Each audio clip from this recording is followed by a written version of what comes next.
Thank you, Simon. Yes, so consulting, where a lot of the work that we do is strategy work. So we're looking towards the future with where technologies are going. And this, I think, is an absolutely critical area. If we think about the amount of money, and there's some slides in here that talk about it, that goes into the automotive industry, it absolutely dwarfs us. And yet a lot of the products that it looks like are going to come out of this initiative have, we think, some absolutely fundamental implications for our industry. So let's just run through a few of these. I'm absolutely convinced that the man in this car here is Ronald Reagan, and they're playing a board game. Now, I don't think we're going to see people playing board games with in the autonomous car, but the idea has been around for a long time. I think what we're saying now is if you haven't been convinced by the arguments so far that you've heard in the press, I think we can see that it is going to be reality. There are some different scenarios, but certainly Google, who, as you, I hope, know, have gone into this market, as well as the traditional car makers. 1.7 million miles they've driven. But I think really the really significant thing on this slide is down at the bottom there. Hyundai have come into the market and announced in January 2015 that they're going to spend an eye-watering, those figures are right, $73 billion over 4 years in autonomous cars. Absolutely enormous amounts of money, because they can see it. I mean, the Far East and the numbers that they get involved with are always huge. If they're going to invest in something, they're going to put a lot of money into it, and this just gives you an indication. Meanwhile, we are doing things. Government's putting 100 million into projects around autonomous cars. There's quite a lot of work going on in Milton Keynes and certain other projects as well. But it just really puts into context the fact that we're probably going to be done unto here rather than the UK leading in this area. So why is there a big focus around autonomous cars? Well, actually, it's quite interesting to think that it's probably our second biggest purchase after our houses. It's what they call a slack asset. We only use it for about 4% of the time. So there's a huge amount of inefficiency in our use of cars. They're pretty dangerous. I mean, this is a shocking statistic to me. 3,400 people a day are actually being killed in car accidents. It's time consuming. Apparently we spend 106 days of our life searching for parking places, and I can subscribe to that one. And 28% of the energy that is actually used in the United States goes into moving people and goods. So these are just a few of the stats around the numbers. So there's been a lot of talk about this. So when is it likely to happen? Nissan are talking about bringing an autonomous car to market in 2017. Volvo and Google are talking about 2020. Exane, PNB Paribas Bank research suggesting there'll be 9 million autonomous vehicles by 2025. And the last one there, Morgan Stanley are suggesting there'll be 100% penetration by 2046. Now that's well within the lifetime of a lot of you, and the reason why the younger ones of you should regard this as important is when you get to about 75, you don't get a license to drive anymore. All right, you have to go through certain eye tests and so on. And it's actually the grey users who are likely to be the first ones to pick up on this stuff, because basically they get to a point where they lose their mobility because they're no longer able to drive a car. These cars, okay, you're going to be able to drive them without having a driving licence because they drive themselves, if you believe all of the hype. The other thing, the grey users, they're the ones with the money. Okay, they've built up their money in the good times. They've got far more money per head of population than working people.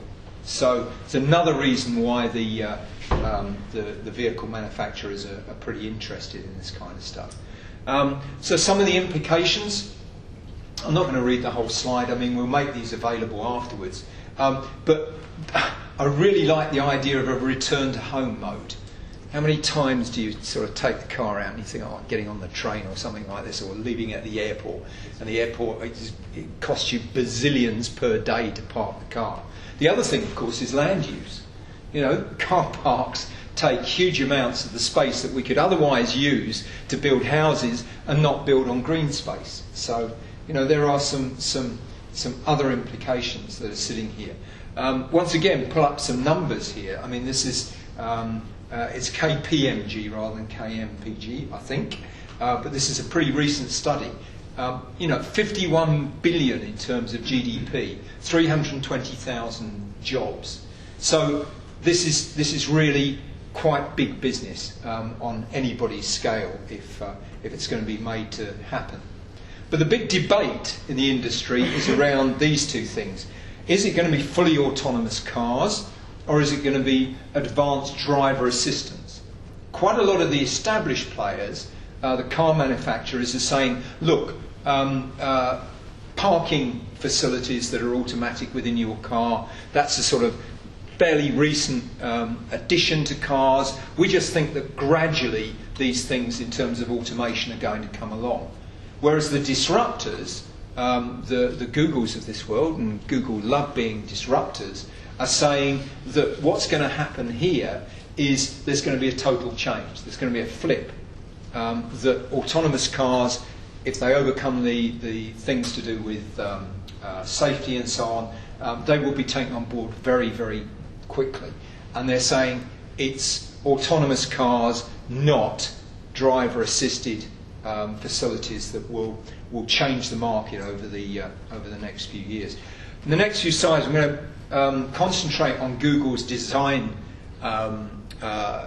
principles, and I'm doing that not because there aren't others that are trying to act as disruptors, but just some of their stuff is much more in the public domain, remarkably, and I think it's interesting to consider.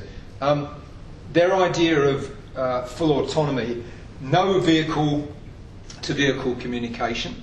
So they're not relying on relative communications because they think this is the kind of stuff that can fall over and start to cause accidents. And they're looking to create a system that doesn't rely or relies to a minimum amount upon outside infrastructure. And I think one of the interesting parallels here, Phil hasn't got it in the slides, but it strikes me, is with aeroplanes. I mean, aeroplanes have at least 2 or 3 redundant systems that sit within them to make sure they stay in the air and they get to the right place. I think what we're going to see with cars is that people will expect there to be redundancy in the systems that are actually put into the cars, so that in fact if one fails there is another one actually there. And quite a lot of that sort of hoves into why location and what we do is really quite important. So these ideas of magnets and so on, I think, have gone away now, and we're really into this as being one of the main systems. So this is straight off of Google. It's stuff we know about and love. It's got LiDAR in there. It's got position estimators. I think one of the really interesting things is, although it's got GPS in it, they're not actually relying upon the GPS. That's a backup system because it's an external system, and the concern is that if that fails, then you've got a problem. So the idea, as we understand it, is that the cars will be preloaded with detailed maps of the area that you're going to drive through. The car will orientate itself within that map, and then it will use robotics and a technology which I think is very interesting called SLAM, which is simultaneous location and mapping. So it's bringing together robotics together with mapping information and those sensors actually within the car to make sure that you don't bump into things. The steps, finding out where you are, aligning the map and the sensor data, Then you identify the other, so that's the basis. Then you identify the other road users and their trajectories. And then the next thing that you actually do is to bring this information together. And then the last one, your own speed and direction. And of course you're doing this in real time. So those components, once you break them down, are all things that I think we understand and we can see the value of them. But once you bring them together, you can start to see why this isn't rocket science. This is actually, there are complex problems in there, but they're ones that actually we as an industry, I think understand. So the challenge is the need for a detailed map, potentially, of the whole world. When we say detailed map, we're talking really granular. We need to know where drop curbs are, because you don't want to drive up one of those in this. And it's also dynamic, because of course if you drive into town and there's temporary roadworks there, and then you come back and 3 hours later it isn't there, or vice versa, you actually want with these systems to be able to know that. The comment at the bottom from this guy, Chris Urmson, who's running this project, he says, it's work, but it's not intimidating work. Now, last time I looked, Google had something like $50 billion free cash to spend. When you've got that kind of money, then work, even if it's covering the whole world, is not something that's intimidating to them. If they think this is really going to drive advertising and it's going to be a disruptive influence, then it's the kind of money they can spend on this. And I'll come to it later on, but one of the indicators of this is their purchase of Skybox, which is a satellite company, just loose change to Google to go out and buy these things. So, large-scale data collection. Well, it surprises me, to be honest, just how far they've got with Street View. There's most parts of the world that I go to where the Street View information is actually there. They've got a project called Ground Truth, where they're actually looking to enhance the information that they're getting from Street View in order to be able to do things at the kind of granular scales that I just talked about. You've also got them using crowdsourcing in a very, very efficient way. Waze is an Israeli company. They bought it about a couple of years ago, and they bought it for something like $1 billion. But Waze is passive sensing.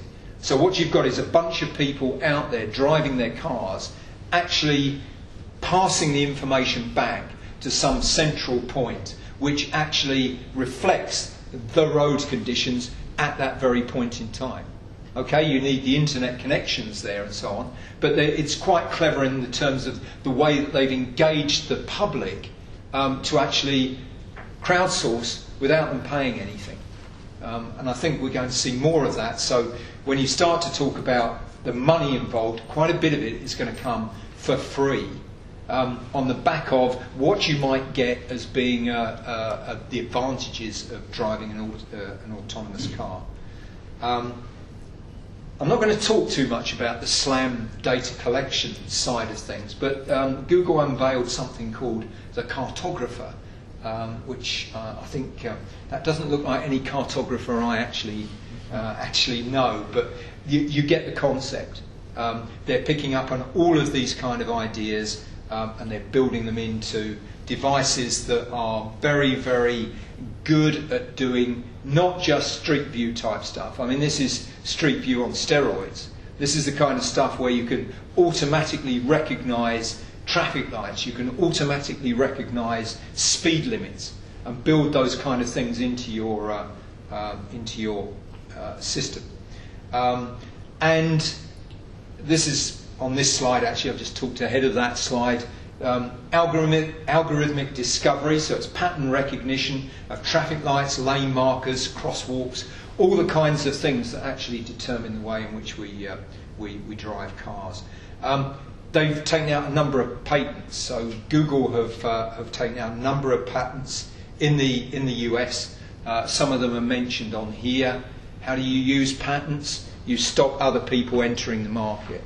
Okay, you use very expensive lawyers It was exactly the way they stopped the Samsung being released in the US with Apple. Apple just fielded a whole bunch of lawyers, held up the release by something like 18 months. That's what could well happen here in order to give them advantage in the marketplace. Automated surveying, well, we all know about these UAV things, but also I think it's really interesting what Google have done in buying Skybox. Skybox are, and it'd be worth listening to Andy Wells' talk this afternoon, Skybox launched cheap satellites. And the thinking is that the reason why Google has actually bought them is that it's really like the rocket goes up and it launches about 30 satellites. You can launch a satellite these days for around about $100,000. You know, it's not. You don't need NASA anymore to launch a satellite. You launch 100 of these things, you can get a return cycle to a particular place, particularly if you put them in the right kind of place, of about an hour. That's starting to get to near real-time satellite imagery, allowing you to see where those road changes have actually occurred.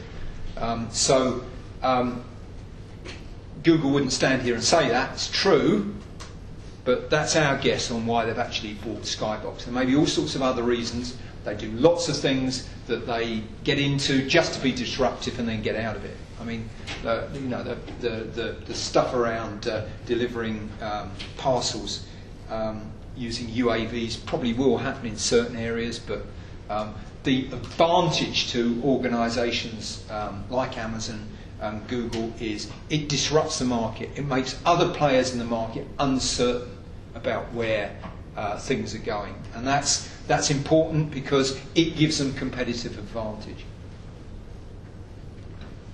It'd be great. I saw Ed Parsons a couple of days ago. It'd be great if he was in the audience because we could have a really good debate about this, because he denied virtually everything that I put on any of these slides. So what are the implications for us? There's a clear opportunity for us to get more closely involved with this. We know a lot of stuff that the automotive industry doesn't, and that's why I think there is so much interest in. I don't know if you're aware, Nokia's been put up for sale. Well, not Nokia; they're called HERE now. Have been put up for sale, and it's really interesting to see the people who are looking to bid on this. People like Uber, the ones that are doing the disruptive work in the taxi industry at the moment. Baidu. Now you all know who Baidu is. Baidu is basically, China's version of Google. Facebook, Amazon. Apparently they've all registered interest in buying HERE. So what are they looking to do? They're looking to buy the expertise in navigation and geospatial that sits within companies like HERE. TomTom have got a partnership with Bosch. You've got a lot of other people who are looking to get their geospatial information via buying other companies and bringing them together with their own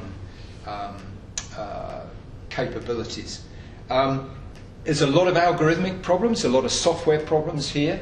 How do you do the feature extraction quickly enough from imagery to actually then make it available in the car to make a decision about whether you're going to turn left or you're going to turn into a drive on the right? So there's a lot of opportunities, I think, in the next few years for people in our industry to get involved. The other big implication here is, I'm glad David's in the room here, he and I have had this discussion before, if Google and others actually create very, very granular 3D data, that's fine, I'm on last but one slide, 3D data of the developed world, where do national mapping organisations fit? This stuff is real time, almost. It's going to be very, very granular, and it's going to be captured to a level of accuracy because they're going to need that to underpin the the fact that this is a safety critical application. So those kind of things, you know, if I was in a national mapping organisation at the moment, or in fact in quite a lot of capture companies, I'd be pretty worried about this. Because 2017, 2020, that's not a long time ago. How long was the iPhone? Come on, with the quick word interaction. How long ago was the iPhone first released? 10 years. It's less than 10 years. Okay, it was 2007. All right, so 8 years, 7, 8 years, something like that. How much has that changed our industry in that time? Okay, if you're looking at a 10-year horizon here, then it's going to be pretty different if this kind of stuff happens. Now, there's a whole bunch of unanswered questions. You know, the no-win scenario, which is so something's happening with your driverless car. Somebody steps into the road. Do you run over the granny or the 14-year-old? Actually, if you do it algorithmically, you run over the granny because actually the insurance claims are lower. Agency. You know, do the police actually have an override on this and they can take over your car and bring you in? Liability. Who is responsible if something does go wrong? Is it the manufacturer, data provider, the driver? You know, these are the kind of things that may well hold this kind of stuff up, is the legislators. But look at the way in which these organisations work. They work internationally. What they'll do is they'll find the line of least resistance. Who's going to play ball with this? And we'll introduce the technology into those countries rather than into the countries that are throwing legislation at them to try and stop it. The other one I love is the security. Yes, so security is not good enough. Somebody hacks the system. You know, people in their 20s quite easily hack the NSA, the American Security Agency. They can hack into these kind of systems, kill their parents, and take the inheritance. You know, there's all sorts of games you can play with this kind of stuff. It's really quite important, though, I think, that we're on top of this and understand what's happening. That's me done. Thank you.